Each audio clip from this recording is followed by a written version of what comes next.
Welcome to Team Resilience presentation. My name is Vivian Oni and I'm representing my team.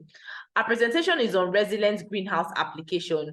Moving to the next slide, we'll be looking at the problem, which is the seasonality of crops in Nigeria due to climate conditions. And our GCGO is on agriculture.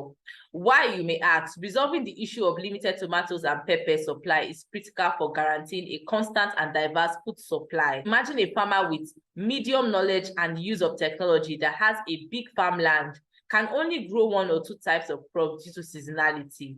Now, the next slide here talks about data visualization. On this slide here, it shows tomato product consumption trend in Nigeria between January and April.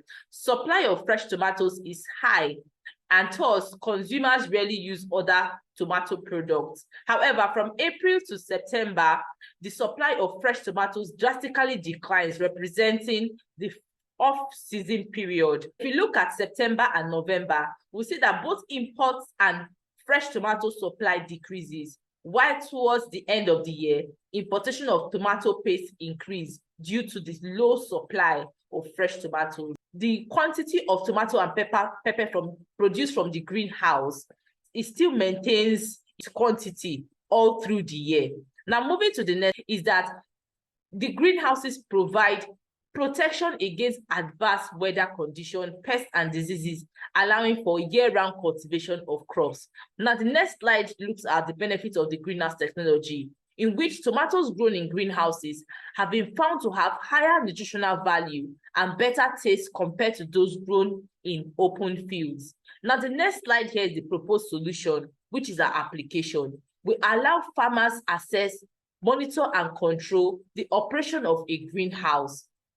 This solution would reduce the shortcoming in manual labor and procedures from the greenhouse technology. Now, the next slide here is our wireframes. And then we have the tomato diagnosis, which we can also have pepper diagnosis, as the case may be, which comprises of the temperature, the water level, and the potassium level being moderated. And then we move to the next slide. Which is a pain point. Users express the need to access a consumer market they can sell to directly from the app. As regards our recommendation, conducting market research to investigate market potential for greenhouse-grown tomatoes and pepper, the team would actively seek collaboration with established greenhouse technology providers. And then lastly, there's a potential for a return of investment in greenhouse technology through the application. Thank you.